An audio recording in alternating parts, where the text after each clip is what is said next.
लाखों मुसलमान पिछले 30 साल में शहीद हुए हैं, लाखों, और उसकी हमें तकलीफ है, लेकिन कोई तकलीफ मुकाबला नहीं कर सकती जब हमारे नबी सल्लल्लाहु अलैहि वसल्लम के खिलाफ कोई भी उनकी बेहुरमती करता। फ्रीडम ऑफ स्पीच की लिमिट है, आप किसी को तकलीफ नहीं पहुंचा सकते। इंशाल्लाह हम पूरी कोशिश करेंगे, मैं अपनी पूरी कैंपेन करूंगा, इंशाल्लाह पाकिस्तान इसमें लीड लेगा। शहादतों से ज्यादा मुसलमानों को तौहीन रिसालत से तकलीफ होती है।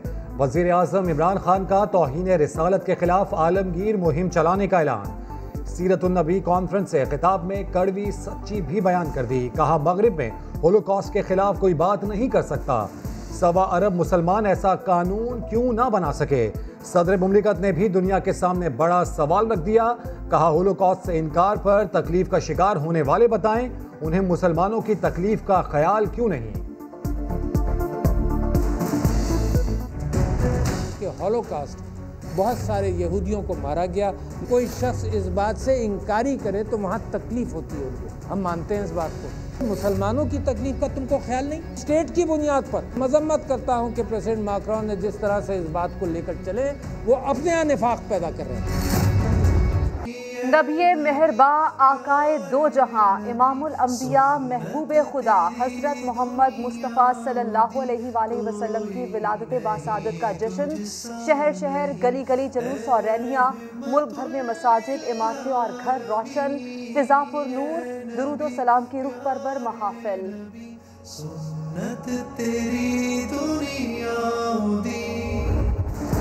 कराची और लाहौर समेत मुल्क के छोटे बड़े शहरों में बड़े बड़े जुलूस, नज़्र न्याज और लंगर का एहतमाम।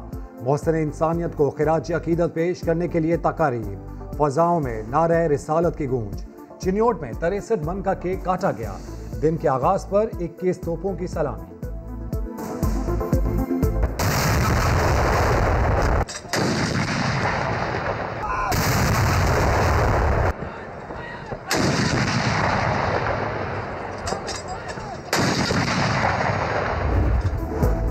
फ्रांसीसी सफीर को मुल्क बदर सिफारती ताल्लुकात खत्म, मसनूआत का बॉयकॉट किया जाए। इस्लामाबाद में बड़ा एहतजाज।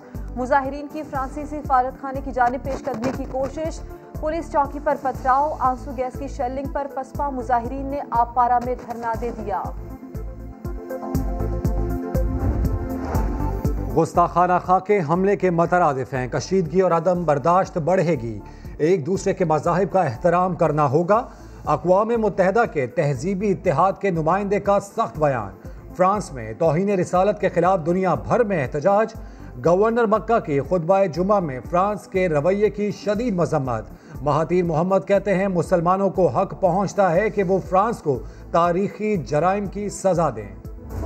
हदें इन्होंने ऑलरेडी क्रॉस कर दी हैं। हम पार्लियामेंट में एक वो भी रेजोल्यूशन भी हम लाएंगे जिसमें कि हम ये रिकमेंड करेंगे कि जो जिन अफराद ने जिसमें मौलाना अताउर रहमान भी शामिल हैं और सादिक हो गया, गफूर हैदरी हो गए और बाकी जितने भी लोग हैं जिन्होंने इस किस्म की हर्जा सराई की है, तो उसमें तो हम पूरी पार्लियामेंट भी और हम हुकूमत भी हम इस पे सजा तजवीज़ करेंगे। अय्याज सादिक की कही हुई बात मुआफी से आगे निकल चुकी, अब कानून अपना रास्ता लेगा। वजीर इत्तलात शिबली फराज ने साफ साफ बता दिया। कहा रियासत को कमजोर करना नाकाबिले मुआफी जुर्म है। अय्याज सादिक और उनके हवारियों को सजा जरूर मिलनी चाहिए। शहबाज गिल कहते हैं अपोजिशन वाले फौज में बगावत और एहतसाब से बचने के लिए मुल्क में इंतशार फैलाना चाहते हैं। पर्पज आपका ये है कि बगावत हो, यहाँ पर किसी किस्म की हलचल मचे और आपका एहतसाब खत्म हो। आपने तो ये भी पैगाम भेजा कि आपने मार्शाला लगानी लगा लें, हम आपके साथ होंगे।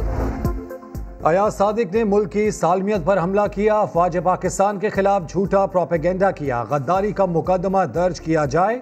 साबिक स्पीकर कौमी असम्बली के खिलाफ लाहौर के थाना सिविल लाइन्स में मुकदमे की दरख्वास्त दायर। मुहिब्बे वतन शहरी हूँ, किसी सियासी जमात से ताल्लुक नहीं। दरख्वास्त गुजार फुरकान का मौक़िफ़। मुस्लिम लीगियों का अय्याज सादिक के मुतनाज़ा बयान का दिफा। मरियम औरंगजेब जवाबी इल्जामात लगाने लगी। कहा नवाज शरीफ से दुश्मनी में पूरे मुल्क को दाव पर लगा दिया गया। तलाल चौधरी कहते हैं साबिक स्पीकर की वजाहत कबूल न करना बदनीयती है। हुकूमती तर्जुमान किसी इदारे के मामे न बने। उन्होंने वजाहत दी है, वजाहत के बाद फिर یہ پانی میں مدھانی ڈالی جا رہی ہے، کس وجہ سے؟ کوئی ایاز صادق نے غلط نہیں کیا۔ مار کھا کر بھی ڈھٹائی برقرار، ایل او سی پر بھارتی فوج کی سیز فائر کی خلاف ورزیاں، بھارتی سینئر سفارتکار کی دفتر خارجہ طلبی، پاکستان نے احتجاجی مراسلہ تھما دیا، بھارتی فوج نے رکھ چکری اور نیزہ پیر سیکٹر پر 29 اکتوبر کو فائرنگ کی، 2 شہری زخمی ہوئے۔ ترکی میں شدید زلزلے سے تباہی، 20 عمارتیں گر گئیں، 4 افراد جاں بحق، 120 زخمی ہو گئے، سمندر کا پانی آبادیوں میں داخل ہو گیا، زلزلے کی شدت 7 اور گہرائی 16.5 کلومیٹر ریکارڈ کی گئی۔ پاکستان کا ترکی میں زلزلے سے تباہی پر دکھ کا اظہار، دفتر خارجہ کا کہنا ہے پاکستانی عوام ترک بھائیوں کے ساتھ کھڑے ہیں۔ کورونا کے دوران لاک ڈاؤن کی پابندیوں میں سب سے پہلے نرمی کا پاکستان کو فائدہ، برآمدات میں اضافہ ہو گیا۔ امریکی ویب سائٹ بلومبرگ کی رپورٹ کے مطابق پاکستان کی ستمبر کی شپمنٹ میں 7% اضافہ ہوا۔ پاکستان نے جنوبی ایشیا میں سب سے تیزی سے برآمدات کے شعبے میں ریکوری کی۔ کورونا کی دوسری لہر کا پھیلاؤ تیز ہونے لگا، 3 ماہ بعد 24 گھنٹوں میں 1078 کیسز رپورٹ، 20 متاثرین جان سے گئے، ایکٹیو کیسز کی تعداد 11,864 ہو گئی۔